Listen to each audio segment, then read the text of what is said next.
कोटि नमन। मित्रों को, जिज्ञासुओं को, धर्म प्रेमियों को, ज्योतिष विज्ञान प्रेमियों को हर हर महादेव, बम बम भोले, नमः शिवाय।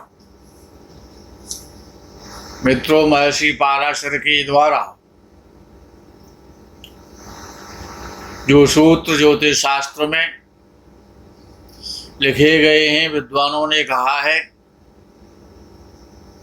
पहला सूत्र है, लग्न कुंडली में मंगल उच्च का हो और बलवान हो और शुभ स्थिति में हो तो जातक प्राय सेना या पुलिस में अधिकारी बनता, उच्चाधिकारी होता है, सर्जन होता है, राज्यपाल होता है, या बड़ा नेता होता है, या राष्ट्रपति बनता है। किंतु यदि मंगल जन्म कुंडली में नीच का हो और अशुभ हो तो हत्यारा बनाता है, डाकू बनाता है, लुटेरा बनाता है, उठाईगीर बनाता है, जीव काटने वाला बनाता है। दूसरा सूत्र है महर्षि पाराशर जी का, बुध यदि जन्म कुंडली में उच्च का हो तो जातक को श्रेष्ठ वक्ता बनाता है, प्रभावशाली बनाता है, भाषण देने वाला बनाता है, उच्च शिक्षा प्राप्त बनाता है, प्रोफेसर, लेक्चरर आदि व्यक्ति होता है, गणितज्ञ होता है और ज्योतिष में वह विशेष रुचि रखता है। किंतु नीच का बुध हो तो जातक लगभग मंदबुद्धि और वाणी दोष से ग्रस्त होता है। तीसरा सूत्र है महर्षि पाराशर जी का, चंद्रमा यदि पूर्ण और उच्च का हो जातक को सुख प्रदान करता है, सौंदर्य प्रदान करता है, श्रेष्ठ बनाता है, अच्छी मानसिकता वाला बनाता है। और यदि वही चंद्रमा यदि नीच राशि का है और कृष्ण पक्ष का है तो जातक को नकारात्मक सोच वाला बनाता है और मनोबल से हीन करता है और अल्प सुखी बनाता है। चौथा सूत्र है, सूर्य उच्च का और बुध शुभ स्थिति में हो तो जातक को उच्च पद पर या उन्नति के शिखर पर ले जाता है। जातक प्राय प्रतिष्ठित, यशस्वी और उच्च आत्मबल वाला होता है। किंतु नीच का सूर्य जातक में आत्मबल का अभाव पैदा करता है, अपयश का भय रहता है, विशेष परिश्रम करने पर भी कम सफलता दिलवाता है। ऐसे जातक को सरकार और पिता की ओर से विशेष सुख और सहयोग प्राप्त नहीं हो पाते। पांचवा सूत्र है महर्षि पाराशर जी का, उच्च का गुरु जातक को भाग्यशाली बनाता है। लग्न कुंडली में उच्च राशि का गुरु है तो धार्मिक बनाता है, दानी बनाता है, उदार बनाता है, संत प्रवृत्ति का महात्मा बनाता है, आध्यात्मिकवादी बनाता है, ज्ञानी और धार्मिक संस्थाओं का अध्यक्ष, मठाधीश, धर्म का उपदेश करने वाला धार्मिक और नेता बनाता है। और नीच का गुरु हो जाए तो नास्तिक बनाता है, कर्मकांड से हीन करता है, भौतिकवादी बनाता है, अनुदार बनाता है और अल्प भाग्य वाला बनाता है। छठवां सूत्र है महर्षि पाराशर जी का, उच्च का शुक्र हो और लग्न कुंडली में हो तो जातक को ऐश्वर्यशाली बनाता है, विलासी बनाता है, सुखी रखता है, भोगी बनाता है, रूपवान बनाता है, आकर्षण लावण्य युक्त बनाता है, कला और संगीत का प्रेमी बनाता है, विशेष रूप से काम सुख प्रदान करता है। और यही शुक्र यदि लग्न कुंडली में नीच राशि का हो जाए तो इन सारी चीजों में कमी लाता है। जातक अल्प वीर्यवान होता है, गुप्त रोगी रहता है। मित्रों, 7वां सूत्र है महर्षि पाराशर जी का। उच्च का शनि जातक को न्यायाधीश बनाता है, उच्च कोटि का वकील बनाता है, बड़ा उद्योगपति बनाता है या बड़े स्तर का फार्मर बनाता है। जातक विशेष रूप से कर्मठ और आध्यात्मिकवादी होता है। और यही शनि यदि नीच राशि का हो तो निकम्मा बनाता है, आलसी बनाता है, भाग्यहीन बनाता है, दूसरों के टुकड़ों पर पलने वाला बनाता है। 8वां सूत्र महर्षि पाराशर जी का। उच्च का केतु यदि कुंडली में है तो आध्यात्म मार्ग पर अग्रसर करता है, वाक सिद्धि देता है, अतीन्द्रिय ज्ञान प्रदान करता है, तंत्र मंत्र और सिद्धियों की तरफ जातक का मन जाता है। और ऐसा जातक तंत्र मंत्र को सिद्ध भी कर लेता है, संभावना प्राय ऐसी रहती है। और यदि वही केतु नीच राशि का हो जाए तो मलिन बेशी बनाता है, मलिन विचारों का बनाता है, अभक्ष्य का सेवन करने वाला बनाता है और अभद्र भाषा बोलने वाला बनाता है। महर्षि पाराशर जी के द्वारा जो 9वां सूत्र है पाराशरीय ज्योतिष में कि राहु उच्च का हो तो राजनीति बनाता, राजनीतिक बनाता, राजनीति क्षेत्र में ले जाता है, राजनीतिक क्षेत्रों से लाभ कराता है, राजनीतिक पद दिलवाता है विदेशियों से, और विदेश के माध्यम से व्यापार व्यक्ति करता है। व्यापार और औषधि आदि के क्षेत्र में जातक को विशेष सफलता मिलती है और उसे परिश्रम करना पड़ता है। और वही राहु यदि नीच राशि का हो तो जातक को पाखंडी बनाता है, ढोंगी बनाता है, ठग बनाता है, पतित बनाता है, मलिन बेशी बनाता है, आध्यात्मिकता से हटाता है, माया मोह में ले जाता है और उसकी इच्छाएं भी मलिन हो जाती हैं।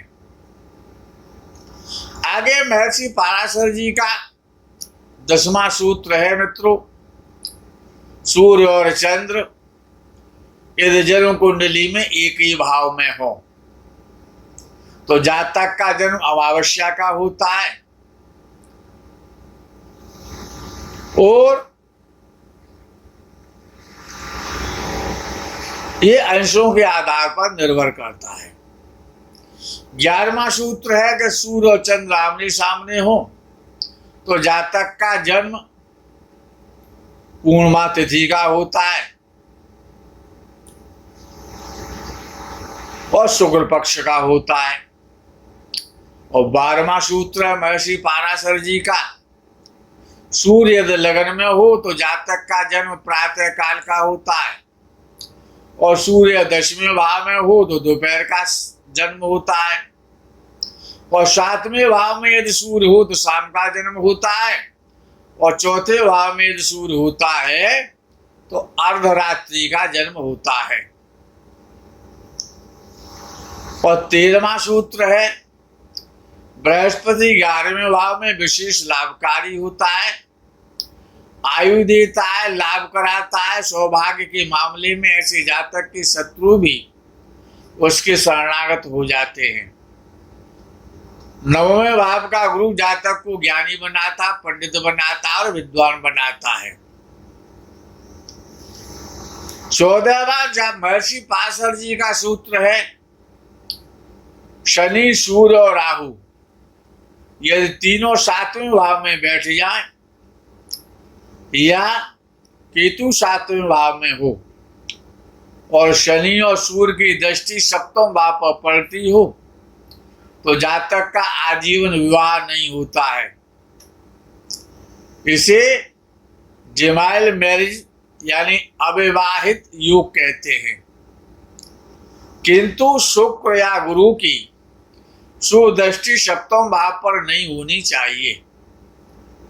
क्योंकि शुक्र या बृहस्पति की सप्तम भाव पर दृष्टि होगी तो विवाह हो जाएगा, विलंब से होगा और कठिनाई से होगा, भले ही बाद में हो।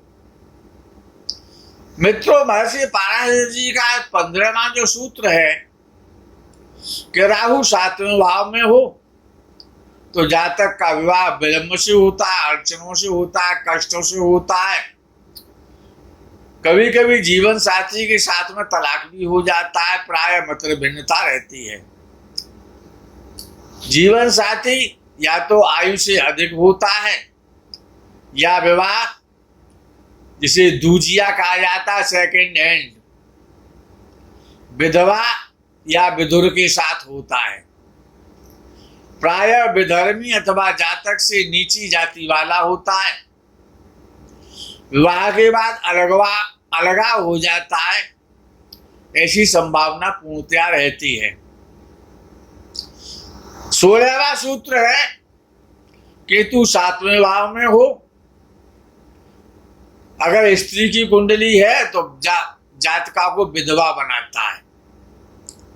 यदि शुभ ग्रहों की दृष्टि ना हो तो केतु का 7वें भाव में बैठना महर्षि पाराशर जी ने अच्छा नहीं माना है।